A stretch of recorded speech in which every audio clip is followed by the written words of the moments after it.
Baik, begini Pak Faiz, kita memang ngobrolnya meloncat-loncat ya dari generasi lama, kemudian nanti meloncat ke agak pertengahan atau modern, nanti sampai ke aktual yang sekarang. Nah nanti sekarang kita mau balik lagi nih ke belakang. Bagaimana teladan itu ya, yang dicontohkan oleh generasi-generasi terdahulu, atau mungkin kita menyebutnya generasi nenek moyang itu, di dalam mencari ilmu, semangat untuk belajar. Gimana itu yang bisa dijadikan sebagai inspirasi? Oke. Ada ya, kalau Bapak Ibu satu guru dan teman-teman rajin membaca itu, bagaimana tekunnya simbah-simbah kita, nenek moyang kita dulu dalam mencari ilmu, mengejar ilmu. Yang pertama, sederhananya ya, mungkin ini salah satu ilustrasi dasar. Mencari ilmu kalau zaman dulu itu seperti saya bilang tadi, ya mengembara dalam tanda petik. Mengembara? Iya, jadi mengembara itu ya paling enggak nanti, kalau zaman dulu kan mau ke peguron, berguru maksudnya. Kalau berguru itu mesti keluar rumah dan tidak pulang lama, itu kan tirakat yang luar biasa. Ya, ya. Jadi meninggalkan rumah ya mungkin dengan bekal secukupnya, kemudian berangkat mencari ilmu. Ada banyak cerita-cerita tentang tokoh-tokoh besar yang kita kenal hari ini sebagai tokoh besar, tapi yo belajarnya, pencarian ilmunya juga luar biasa. Misalnya siapa Pak? Ya misalnya jadi contoh Pangeran Diponegoro misalnya, Pangeran yang Diponegoro. tiba-tiba saya teringat Pangeran Diponegoro. Beliau itu berguru ke banyak kiai. Beliau santri dari beberapa kiai, termasuk yang kita kenal Kiai Kasan Besari dari Ponorogo, ada kiai dari Nganjuk dan lain sebagainya. Beberapa kali ada yang bilang 4, ada yang bilang 5. Bayangkan, beliau ini pangeran, berhak atas takhta hakikatnya. Ya. Tapi beliau lebih milih jalan ilmu. Meskipun pada saatnya ya sebagaimana kata orang Jawa, ilmu kuwi kelakone kanthi laku. Ilmu itu baru disebut tuntas sebagai ilmu kalau Bisa ngelakoni. Dilakoni ya. Di antara, menurut saya beliau ngelakoninya antara lain ya melawan ketidakadilannya Belanda saat itu. Sehingga melahirkan perang Jawa yang merugikan Belanda secara luar biasa itu. Orang Jawa zaman dulu kenal istilah tirakat.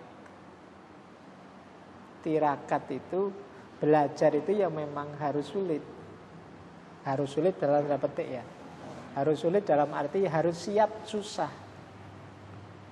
Belajar itu harus siap susah. Iya, harus siap susah. Ya paling enggak siap berkorban tenaga, energi, fokus, waktu dan lain sebagainya. Ini kan susah. Hidup itu kan yang enak. Kalau kata anak hari ini kan rebahan saja, santai, nyekrol TikTok itu kan asik. Tapi ya kalau kita melakukan ini, kita tidak akan dapat apa-apa. Logikanya tirakat itu seperti logikanya puasa. Hanya yang puasa yang akan menikmati buka puasa. Tirakat juga begitu. Pangeran Diponegoro tadi ya ceritanya juga tirakat. Dan dalam tirakat itu ya mengalami macam-macam, tapi beliau istiqomah untuk ilmunya.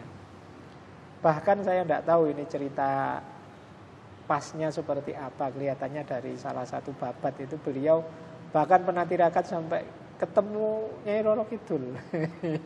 Ketemu Nyi Roro Kidul. Iya, jadi ceritanya begitu. Maksudnya berguru ini, tirakatnya berguru. Ya beliau tirakat itu kan biasa, orang dulu tirakat itu ya ke tempat-tempat sepi dan lain sebagainya. Di salah satu babat kan ya diceritakan beliau bahkan ketemu Nyai Roro Kidul, tapi beliau ndak kok terus tertarik, wah mumpung ada Nyai Roro Kidul ini saya tak mengambil ilmunya apa biar bisa sakti, dan ndak, beliau ndak begitu. Jadi beliau tetap istiqomah di jalan ilmunya, kemudian mengabdi pada masyarakat, memikirkan ketidakadilan yang menimpa bangsanya dan lain sebagainya. Itu yang keistimewaannya beliau menurut saya, dan itu patut kita tiru. Anggap saja ini tadi kalau bahasa ini namanya distraksi, godaan. Jadi untuk kita keluar dari jalur istiqomah untuk belajarnya, untuk menempa diri, meningkatkan kualitas diri. Kayak memang godaannya banyak ya, seperti hari ini kan juga ada macam-macam godaannya.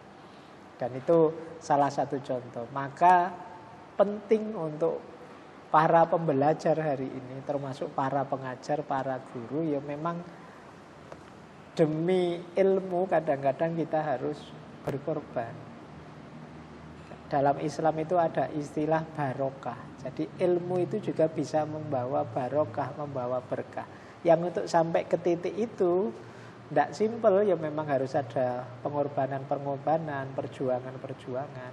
Tapi kalau sudah sampai pada titik barokah itu, kemanfaatnya jauh lebih besar. Mungkin tidak terbayangkan. Makanya istilah barokah itu kan kadang didefinisikan bertambahnya kebaikan secara tidak terduga. Itu langsung menunjukkan bahwa Allah ridho pada kita. Konsep barokah ya. Iya. Oke. Jadi barokah itu gini kalau Mas Ali. Jadi dalam Islam itu buahnya sesuatu itu ada yang sifatnya manfaat, ada yang sifatnya maslahat, yang paling tinggi namanya barokah. Manfaat, maslahat, barokah. Gimana itu, Pak? Caranya? Manfaat itu berguna hanya untuk saya. Oh, oke. Alhamdulillah kuliah saya selesai, sekarang bisa nyari pekerjaan. Itu manfaat untuk Alhamdulillah saya. saya jadi guru gitu. Itu gunanya untuk saya, itu manfaat. Kalau maslahat itu kontribusinya untuk sekeliling. Itu maslahat. Alhamdulillah meskipun saya ngertinya cuma ngaji alif ba ta, ilmu saya maslahat. Kalau dia sebagai guru dia bisa mempintarkan. Berguna untuk banyak orang. Okay. Padahal saya belum profesor loh, ilmu saya cuma ngaji saja. Ternyata banyak anak-anak ngaji di sini luar biasa. Ini namanya maslahat, berguna. Kalau barokah itu manfaat dan maslahat tadi berkali-kali lipat di luar takaran sewajarnya. Harusnya kalau level saya ini yang kenal memanfaatkan hanya orang-orang seputar desa saja. Tapi ini sampai luar kabupaten, sampai luar datang semua. Ini namanya barokah. Harusnya YouTube yang seperti ini misalnya yang dengerin 1-2 orang. Kok banyak, tidak terduga. Padahal relasi saya paling berapa. Ini namanya barokah. Itu barokah ya? Iya. Berkah. Jadi, berkah. Jadi berkah. maka kalau dalam Islam itu hasil itu bisa kita cermati. Ini manfaat apa maslahat apa barokah. Kalau barokah itu kuantitasnya yang meluas dan mendalam tidak terduga. Kalau maslahat kontribusinya, kalau manfaat itu ya untuk kita, ada gunanya. Kalau ada seorang anak didik ini misalnya Pak Faiz, kemudian terinspirasi dari perilaku dan sikap seorang guru. Dari inspirasi itu kemudian muridnya ini mengikuti dan meniru apa yang diajarkan oleh gurunya. Itu masuk apa itu? Iya. Kalau murid ini meniru dan memang ya wajar sih dia niru terus jadi seperti itu, yaitu namanya maslahat. Maslahat ya. Terus untuk muridnya kan juga untung, tidak hanya gurunya yang untung. Terus kalau kemudian sampai bisa meningkat menjadi barokah itu? Saya itu cuma ngajari ini saja loh. Murid saya malah bisa mengembangkannya secara luar biasa. Ini barokah. Ya. Saya cuma ngajari alif ba ta-nya ngaji. Dia sekarang bisa qiraah, bisa tartil, bisa. Wah, alhamdulillah ya, dia daya upayanya luar biasa. Ini berarti yang saya ajarkan barokah. Oke. Jadi memang yang ideal juga guru ini bisa menjadi barokah ya. Ini kalau dalam Islam ada konsep barokah. Tidak hanya sekedar tadi, berhenti di maslahah ya. Kalau maslahah kontribusinya, kalau barokah tidak itu hanya berkali lipatnya.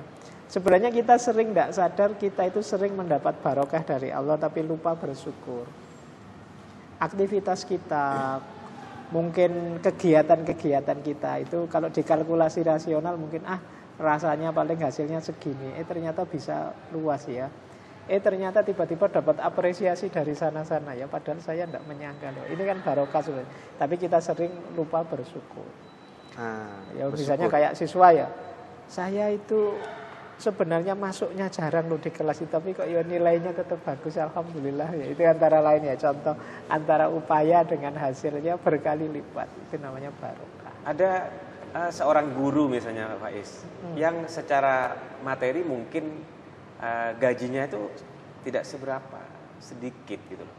Tetapi dia masih punya semangat untuk mengajar, apalagi ditempuh dalam jarak yang misalnya sangat jauh. Ada yang kemudian sampai melintasi sungai dan lain sebagainya. Itu kok bisa sampai seperti itu Pak? kadang-kadang kita mikir ya, saya itu ada tetangga Nah, ngajar TK, gajinya 1 bulan 250.000. Satu bulan, ya? 1 bulan. padahal kalau dibandingkan dengan ojek online itu sehari bisa dapat 100 minimal ya. 1 bulan 250.000.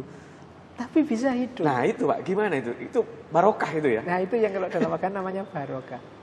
Tidak terbayangkan Barokah loh, dari segitu. mengajar ya? Kita 250.000 nongkrong di kafe Betul. sebentar Habis Pak. Itu 1 bulan dengan anak-anak beliau.